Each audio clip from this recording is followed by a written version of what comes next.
Neglect करते जाओ। इतनी ताकत पैदा कर लो, गांव कब्जा कर लो, शहर कब्जा कर लो, प्रदेश कब्जा कर लो, देश कब्जा कर लो। रोगे तो हर दिन तुम्हें एक बहाना मिलेगा रोने का, हर दिन। बस आदत डालनी है, चाहे रोने की डाल लो, चाहे हंसने की डाल लो। बहुत सारे लोग इस दुनिया में दुर्योधन सिंड्रोम से परेशान हैं। हमसे कुछ लोग कहते हैं भैया भैया आप टॉप मॉडल की फॉर्च्यूनर ले लीजिए। पागल, बेकाबू। लेकिन मैंने कहा जिंदगी है सर खेल, यहां कुछ भी दुख मनाने जैसा नहीं है। हार तो तब है सर जब हम पैदा हुए थे मर्सिडीज लेके और मरे बिना मर्सिडीज के। लेकिन जब हम नंगे पैदा हुए और नंगे ही मरेंगे सर, ये जो खेल लाइफ है ना, ये जो जर्नी है, ये बर्थ और डेथ,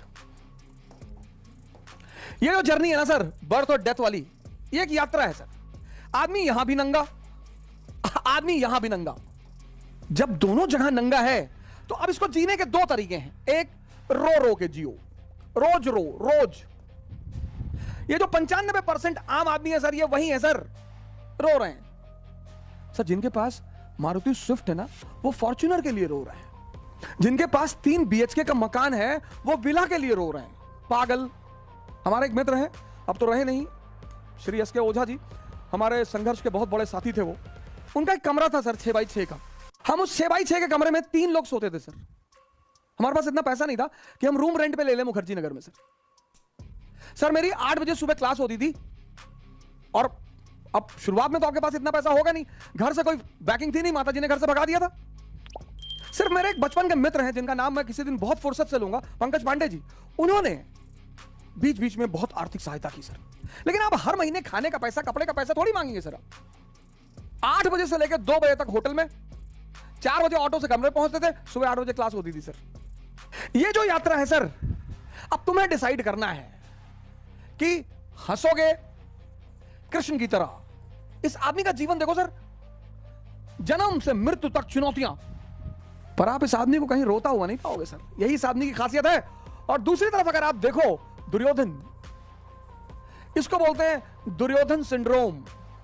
बहुत सारे लोग इस दुनिया में दुर्योधन सिंड्रोम से परेशान। हमसे कुछ लोग कहते हैं भैया भैया आप टॉप मॉडल की फॉर्च्यूनर ले लीजिए। काहे ले ले? क्यों ले ले? पेट्रोल भराने का पैसा दोगे? बहुत हमारे सिंपथाइजर हो तो खरीद के दे दो। नहीं, आपके ऊपर अच्छा नहीं लगता। अबे हम 20 इंच की साइकिल पे चलने वाले आदमी, हम फातिमा स्कूल साइकिल से जाते थे सर। हमारे फादर तो पोस्ट मास्टर थे सर, 9,000 सैलरी थी उनकी। तो अब उसके बाद हम जो भी कमा रहे हैं वो तो हम तो बेनिफिट में है सर। अच्छा क्या नहीं लगता? गांधी जी पैदल चलते थे। मैं आप सभी मित्रों से निवेदन करूंगा कि अपने जीवन में साइकिल को जगह दे सर। अगर आपने साइकिल को अपना लिया सर, 10 किलोमीटर की रेंज में जहां भी चल रहे हैं साइकिल चलाइए सर, मस्त रहेंगे सर। और कभी आपको लगे कि मैं आपको प्रवचन दे रहा हूं, आप आइए दिल्ली और हमारे साथ साइकिलिंग करिए 60 किलोमीटर की 1 गो में। और हार नहीं कर पाए सर, छोड़ देंगे पढ़ाना, कभी कैमरे पर नहीं आएंगे सर, जिसको भी लगे। और सर अक्टूबर में तो भारत यात्रा करने जा ही रहे हैं। मुलाकात होगी आपसे भारत की सड़कों पर, श्रीनगर से कन्याकुमारी। आइए सर, आपसे मुलाकात होगी भारत की सड़कों पर। मैंने लखनऊ से दिल्ली की यात्रा भी इसीलिए की थी। मेरे बड़े सारे मित्र कहते थे बोलने के लिए तो कोई भी बोल दे, बोलने के लिए तो हम भी बहुत बोल दे। नहीं सर, मैं डरता भी हूं सर, पर मैं जितनी बातें आपसे कहता हूं उनको मैं भी करता हूं सर। मेरे पास साइकिल है सर, उसी साइकिल ने, फॉर्च्यूनर ने किसी को इज्जत दी सर। बड़े लोग फॉर्च्यूनर पे चलते हैं, उस साइकिल ने मुझे इज्जत दी, उस साइकिल ने मुझे नाम दिया, उस साइकिल ने मुझे सेहत दी सर। मैं 2 किलो आम खा लेता हूं, आम मैं छोड़ नहीं सकता था, शुगर बढ़ रही थी स्टेरॉइड खाने से, सर्कोडिसिक की वजह से आम छोड़ नहीं सकता था। तो हमारे स्वामी जी हैं, उन्होंने कहा आम छोड़ने के लिए कौन कह रहा है? हमने कहा फिर बोले चला दे 50 किलोमीटर साइकिल। जब मजा ले रहे हो ना सर, तब मेहनत भी करो। और आनंद पता क्या सर? स्वस्थ शरीर। ये जबान इतनी बड़ी सर। दुर्योधन सिंड्रोम से परेशान मत रहो, शुक्रिया करो तुम्हारे पास जो भी है। 2007 में हमारे मित्र हैं पांडे जी, पंकज पांडे जी, उन्होंने दया खा के मुझे अपना स्कूटर दे दिया। उनके पास एक ब्रेवो स्कूटर था, तो हमसे कहे यार तुम जो है कोचिंग तक जाते हो ऑटो पकड़ के, हमको अच्छा नहीं लगता, तो ब्रेवो स्कूटर दे दिया उन्होंने। अपने समय से शर्म मत करो सर। अपने समय से डरो मत, लड़ते रहो हंस हंस कर। ये जो है अब आपको डिसाइड करना है सर। रोगे तो हर दिन तुम्हें एक बहाना मिलेगा रोने का, हर दिन। बस आदत डालनी है, चाहे रोने की डाल लो चाहे हंसने की डाल लो। मैं एक पिक्चर मूवी देखा था, मुन्ना भाई एमबीबीएस है ना, वो डॉक्टर अस्थाना, बड़ी जबरदस्त वो, उस मूवी का वो मैसेज बड़ा जबरदस्त लगा। कहता मैं आपकी बेटी से शादी नहीं करना चाहता, मैं अब नहीं करूंगा आपकी बेटी से शादी, अब मुझे एक नई लड़की मिल गई है। तो कहता कौन? कहता वो डॉक्टर सुमन। तो हंसने लगता, कहता मुझे पता था कि तू सुन के हंसेगा जरूर। Laughing therapy. कभी कभी मूवियां अरबों अरबों रुपए का मैसेज दे जाती हैं, हम गौर नहीं करते सर। समझदार लोग अर्थ के लिए लड़ते हैं, मूर्ख लोग बर्थ के लिए लड़ते हैं। ये हमारा स्कूटर है, ये हमारी जमीन, एक बिस्सा जमीन है, एक बिस्सा ये हमारी जमीन, ले जाओ एक बिस्सा।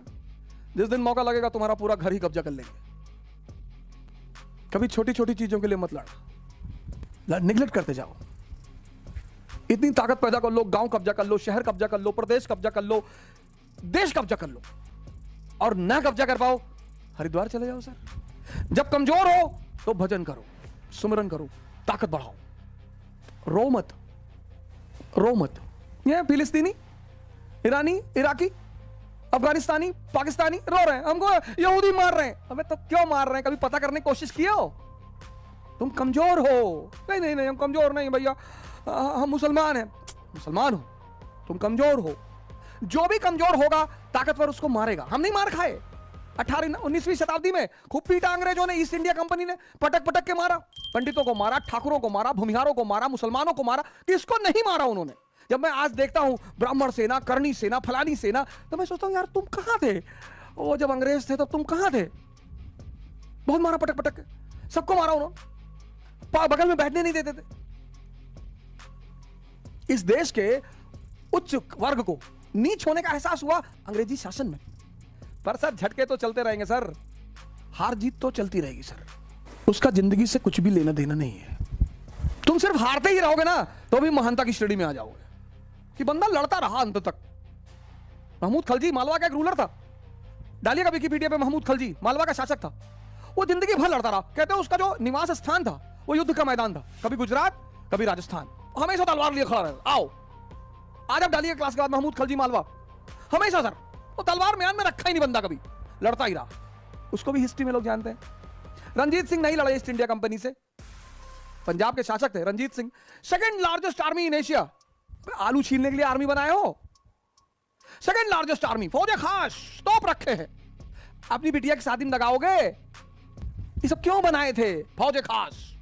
लड़ना चाहिए था ना। जब सेकंड लार्जेस्ट आर्मी थी तो एक टेस्ट अंग्रेजों से कर लेते। नहीं लड़ा अंग्रेजों से बंदा, हालांकि महान आदमी है, ग्रेट रूलर है 18वीं शताब्दी का, लेकिन उसकी गलती है कि यह बहुत बड़ी है कि उसने अंग्रेजों से लड़ाई नहीं लड़ी। लड़ना चाहिए था। अंग्रेजों ने कहा सिर्फ सतलज के इस पार नहीं आओगे, अगर नहीं आएंगे भैया। लड़ना चाहिए था। वही अंग्रेज, वही सेना उसकी जानी दुश्मन बन गई उसके मरने के बाद। जिंदगी में दो काम करो, एक युद्ध एक प्रेम। जिंदगी में दो ही चीज देखो। लोग कहते हैं जो प्रेमी हो जाते हैं वो युद्ध नहीं कर पाते, बेवकूफ प्रेमी है। खूब युद्ध करो। कोई आ रहा है, कोई जा रहा है, कोई छोड़ रहा है। आजकल तो मैं युवाओं को देखता हूं बड़े डिप्रेस हो जाते हैं, सर हमारी गर्लफ्रेंड हमसे बात नहीं करी, दूसरी बना ले। अरे सर कैसी बातें कर रहे हो? कैसी बातें कर रहे हो?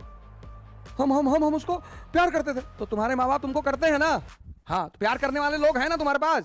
हाँ, तब काहे मरे जा रहे हो? तीसरी बना लो, चौथी बना लो, पांचवी बना लो। जो भागे उसके पीछे मत भागो सर, नहीं तो जिंदगी भर पीछे भागते रह जाओगे। जो भी तुमसे कहे अब तुमसे बात नहीं करेंगे, रखो रखो फोन, रखो फोन, रखो फोन, रखो, नेक्स्ट दूसरा लाओ भाई। छोड़ दें सारी दुनिया किसी के लिए, ये मुनासिब नहीं महत्वाकांक्षी लोगों के लिए। भाई माँ बाप तो वही है ना, उनसे ज्यादा प्रेम कौन करेगा? हाँ, वो अगर आपको छोड़ दें तो चिंता का विषय है सर, तब तो दुखी होने का विषय है सर। लड़की ने छोड़ दिया, लड़के ने छोड़ दिया, कोई फर्क नहीं पड़ता सर, अगर महत्वाकांक्षा है। अगर आप खुद को बेवकूफ बना रहे हैं बहुत फर्क पड़ता है सर। पैन स्लाविज्म मतलब अखंड सर्बिया।